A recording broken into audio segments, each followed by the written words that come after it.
Hey everyone, welcome back my YouTube channel. मैं ऋषि। तो कैसे हो आप सब? आई होप आप सब अच्छे होंगे, मस्त होंगे और अपनी स्टडी कंटिन्यू कर रहे होंगे। तो हम आज लेके आ चुके हैं वीडियो टाइम टेबल का। जैसे कि आप लोगों को पता होगा कि सुपर टेट की तैयारी हम कर रहे हैं। तो सुपर टेट की तैयारी के लिए देखिए, अगर आप किसी भी एग्ज़ाम की तैयारी कर रहे हैं तो आपका एक टाइम शेड्यूल होना चाहिए कि आप अपनी मतलब तैयारी आप लोग कैसे अपनी कर रहे हैं। तो उसके लिए आपके पास एक टाइम टेबल होना चाहिए और टाइम टेबल दो तरह से बनता है। एक तरह आप घंटे के हिसाब से तैयारी करें कि मतलब आपको पर डे का कितना घंटा पढ़ना है, और एक आप टॉपिक वाइज से अपना कर सकते हैं कि मुझे ये टॉपिक पढ़ना है तो उसको ख़त्म करना है। तो जैसे कि ये जो टॉपिक वाइज रहता है कि मुझे टॉपिक ख़त्म करना है, तो उसके लिए आप अगर खुद से सेल्फ स्टडी कर रहे हैं, अगर आप बुक से पढ़ रहे हैं तो उसके लिए टॉपिक वाइज आप जा सकते हैं। लेकिन अगर आप लोग किसी बैच से पढ़ रहे हैं या फिर आपको ज़्यादा सब्जेक्ट पढ़ना हो, जैसे कि सुपर टेट में है आपको 14-15 सब्जेक्ट पढ़ना है, तो उसके लिए आपको घंटे के हिसाब से पढ़ना होगा। और मैं तो मतलब ऐसे मैं तो घंटे के हिसाब से अपना टाइम टेबल बनाता हूँ, बाकी आप लोग कैसे भी बना सकते हैं। बस ये मेरा टाइम टेबल है, तो मैंने सोचा कि आप लोगों को भी एक बार बता दिया जाए, और हो सके तो आप लोग अपना टाइम टेबल इसके हिसाब से मैनेज कर सकते हैं। थोड़ा मोड़ा अगर आप लोगों को चेंज करना रहे तो आप कर सकते हैं। तो चलिए मैं इसको एक्सप्लेन कर देता हूँ, और ये मेरा जो जैसे मैं स्टडी करता हूँ वो सेम मैंने आपको यहाँ पे बताने जा रहा हूँ। तो जैसे कि ये मेरा है, मॉर्निंग में मैं जगने का अपना 5 बजे का अलार्म लगाया हूँ। अलार्म तो 4:30 बजे का लगाया हूँ, लेकिन जगने में 5 साढ़े 5 हो जाते हैं। लेकिन अभी धीरे धीरे इसको मैनेज करना है, टाइम से सब करना है। तो मैं 5 बजे यहाँ पे जगने का लगाया हूँ, ठीक है। 5 बजे हम जग जाएंगे और आप लोगों को भी ऐसे करना है। 5 बजे जगने के बाद 1 घंटे में जैसे कि अपना फ्रेश वगैरह हो गया, ठीक है। फ्रेश होना है इसमें, और फ्रेश होने के बाद थोड़ा सा अगर आप लोग टहल सकते हैं, अगर आपके पास टहलने का कोई मतलब है साधन, तो आप रोड पे जा सकते हैं, बाहर जा सकते हैं, या फिर पार्क वगैरह में जा सकते हैं। या फिर तो अगर घर में ही जगह नहीं है तो घर में भी थोड़ा सा एक्सरसाइज वगैरह कर सकते हैं। तो ये मैं अपना खुद का रखा हूँ। तो ये आप लोग 5 से 6 में अपना 1 घंटे एक्सरसाइज या फिर जो वार्म अप वगैरह कर सकते हैं वो कर लीजिए। रनिंग वगैरह भी कर सकते हैं। तो ये काफ़ी ज़्यादा सही है, हेल्थ के लिए भी सही है, तो ये आप लोगों को करना चाहिए। और फिर मैं मेरा जो टाइम है 6 से 8 में मैं यहाँ पे फ्रेश होता हूँ, मतलब रेडी होता हूँ, और रेडी होने के बाद नाश्ता वगैरह जो भी करना रहता है वो करके 7 से पहले ही मैं निकल जाता हूँ कोचिंग के लिए। 10 से 15 मिनट लगते हैं मुझे कोचिंग जाने के लिए, फिर मैं वहाँ पे कोचिंग चला जाता हूँ, ठीक है। फिर 7 से 11:40-50 तक कोचिंग चलती है, वहाँ पे सारे क्लासेस चलते हैं। तो वहाँ पे मैं 7 से 50 तक क्लासेस करता हूँ। अब यहाँ पे आप लोगों का जैसे कि रहेगा, काफ़ी लोग हैं जो कि ऑनलाइन पढ़ रहे होंगे, तो अगर वो लोग डेली का डेली लाइव कर रहे हैं तो सही है। अगर लाइव नहीं कर रहे हैं तो सारा लेक्चर अगर एक दिन का हो जाए तो उसको अगले दिन अगर आप लोग कवर करना चाहते हैं तो ऐसे करके आप मॉर्निंग में अपना 7 से 12 तक में अपना मॉर्निंग में सारा लेक्चर कंप्लीट कर लीजिए। फिर उसके बाद अपना जो भी रिवीजन है उसको रिवीजन करिए। तो ये मेरा है, 7 से 12 तक मैं अपना कोचिंग का क्लासेस सारा ख़त्म कर लेता हूँ। फिर उसके बाद जब लाइब्रेरी पे आ जाता हूँ, लाइब्रेरी पास ही है तो 5 मिनट में लाइब्रेरी पे 10 मिनट में आ जाता हूँ। फिर वहाँ से मैं 12 से 1 का जो मेरा टाइम रहता है उसमें मैं मैथ्स की प्रैक्टिस करता हूँ। और ये मैथ्स की प्रैक्टिस मैंने आप लोगों को वीडियो में बताया ही है कि मैं अभी RW से कर रहा हूँ, जहाँ पे चैप्टर वाइज कराया जा रहा है। लेकिन अब मैं सोच रहा हूँ कि कोई नया टीचर मिले जिसमें कि मिक्स क्वेश्चन करना है मुझे अब। तो मैं मिक्स क्वेश्चन अब अगले दिन से मिक्स क्वेश्चन स्टार्ट करूँगा करना। तो यहाँ से मैथ्स की प्रैक्टिस मैं पहले करता हूँ तो मेरा मैथ्स हो जाता है। फिर उसके बाद 1 से 2 में मेरा लंच रहता है, और थोड़ी नींद भी आती है तो अपना नैप वगैरह ले लेते हैं, फिर लंच कर लेते हैं। तो 2 तक मेरा 1 घंटे में यहाँ पे कंप्लीट हो जाता है। फिर उसके बाद टाइम होता है 2 से 3 का। तो 2 से 3 में मैं करता हूँ CDP।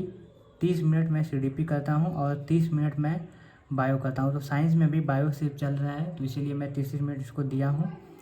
मतलब 30 मिनट दिया हूँ, इसमें आप थोड़ा सा कम भी कर सकते हैं, 25-25 मिनट।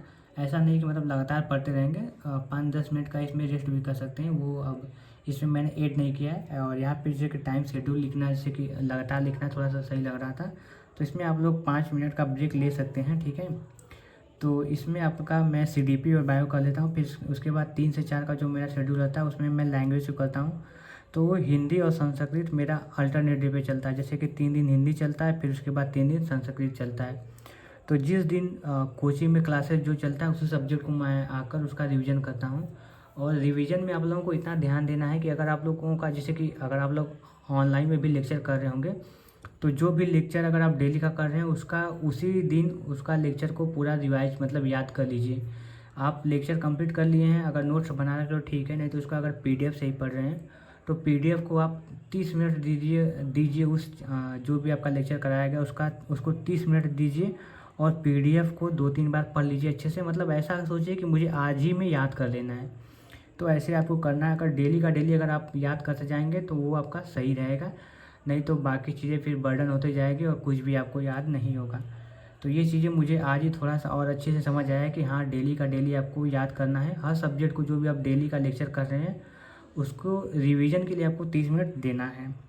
तो यहाँ पे सीडीपी बाय हो गया। फिर मैं हिंदी संस्कृत अल्टरनेट डे पर करता हूँ तो 30 मिनट यहाँ पे इसको देता हूँ। फिर उसके बाद इंग्लिश चल रहा है, इंग्लिश कंप्यूटर, तो 30 मिनट मैं इसको देता हूँ। तो 1 घंटा ये मेरा हो गया। फिर उसके बाद 4 से 5 का स्टार्ट होता है जिसमें कि एसएसटी को देते हैं। तो हिस्ट्री और पॉलिटी अल्टरनेट डे पे चल रहे हैं तो 30 मिनट इनको देना है। और जियोग्राफी भी रेगुलर चल रहा है तो 30 मिनट जियोग्राफी को करना है। तो यहाँ पे मेरा 5 बज जाता है। फिर 5 बजने के बाद यहाँ पे मैंने थोड़ा सा और टाइम रखा है क्योंकि अभी उतना जल्दी अंधेरा नहीं होता है। तो 5:30 6 तक अभी मैं लाइब्रेरी पे रहता हूँ। तो उसमें मन का रहता है कि पीवाईक्यू वगैरह अगर देखना है तो इसमें पीवाईक्यू वगैरह देख लीजिए, या फिर कोई लेक्चर वगैरह यूट्यूब पे देखना है तो वहाँ पे आप लोग लेक्चर अपना देख सकते हैं यूट्यूब पे। इसमें मैं भी अपना जो भी मन करता है वहीं इस पर देख लेता हूँ। तो ऐसे आप लोगों को देखना है। यहाँ पे अगर समझ में आए तो आप लोग पीवाईक्यू यहाँ पे करिए। अगर ऑनलाइन करना है तो ऑनलाइन, नहीं तो अगर बुक लिए हैं तो बुक से अपना पीवाईक्यू यहाँ पे करिए। जैसे कि पूरा कंप्लीट नहीं करना है आप लोग, जैसे कि कोई एक सब्जेक्ट पकड़िए उसका पीवाईक्यू सॉल्व कर दीजिए, ऐसे करके आपको करना है। फिर घर आने के बाद अपना थोड़ा सा आराम करते हैं, रेस्ट करते हैं, इधर उधर थोड़ा सा करते हैं। फिर खाना खाने के बाद फिर 9 से स्टार्ट करता हूँ और 9 से 10 में मैं स्टार्ट करता हूँ स्टैटिक को। 30 मिनट यहाँ पे स्टैटिक को देता हूँ और 30 मिनट करंट अफेयर को देता हूँ। फिर उसके बाद 10 साढ़े 10 के आसपास में मैं यहाँ पे स्टडी करता हूँ। फिर उसके बाद बस यहीं पे रहता है। तो ये मेरा अभी पूरा दिन का शेड्यूल यही चल रहा है सेम। और ये मेरा फ्राइडे टू जैसे मंडे टू फ्राइडे रहेगा, ठीक है, मंडे टू सैटरडे ये रहे। और संडे को आप लोगों को क्या करना है, तो संडे को आप लोगों को अगर हो सके तो मॉर्निंग में ही एक मॉक दे दीजिए, ठीक है, मॉक टेस्ट दे दीजिए। ये RW पे आप दे सकते हैं फ्री में, नहीं तो अगर आप लोग टेक्स्ट बुक रखे हो टेक्स्ट बुक से दीजिए, नहीं तो अगर आप लोग बुक कोई रखे हैं तो बुक से दे सकते हैं, या तो RW से दे सकते हैं और नहीं तो टेक्स्ट बुक से दे सकते हैं, ठीक है। तो यहाँ पे आप लोगों को इन चीज़ों से अपना संडे को एक मॉक संडे को देना स्टार्ट कीजिए। आपको कुछ नहीं आ रहा है, मैं मान रहा हूँ कि अभी कुछ आएगा ही नहीं, मतलब जो नए पढ़ रहे होंगे 1 महीने से अभी, तो उनको कुछ नहीं, मुझे भी कुछ खुद नहीं आ रहा है अभी। और जो काफ़ी दिनों से पढ़ रहे हैं उनको तो आ रहा होगा, तो उनका तो ठीक है। लेकिन अगर आप लोगों को भी नहीं आ रहा तो फिर भी आप लोग ऐसे ही रैंडम क्वेश्चन को सॉल्व करिए। फिर उसको सबमिट करने के बाद सारा आपका उसका आंसर देखिए, क्या सही है क्या गलत है, उसका एक्सप्लेनेशन, वो चीज़ सारा देखिए। और इससे डरिए मत, आप लोगों को मॉक टेस्ट संडे को स्टार्ट कर देना चाहिए अब। और फिर मॉक टेस्ट देने के बाद फिर अगर आपका जैसे कि 2 घंटे में आपका मॉक टेस्ट, 2.5 घंटे का मॉक टेस्ट आपका ये कंप्लीट हो गया है, तो उसका एनालिसिस कर लीजिए। 3-4 घंटे आपका इसमें दे दीजिए मॉक में।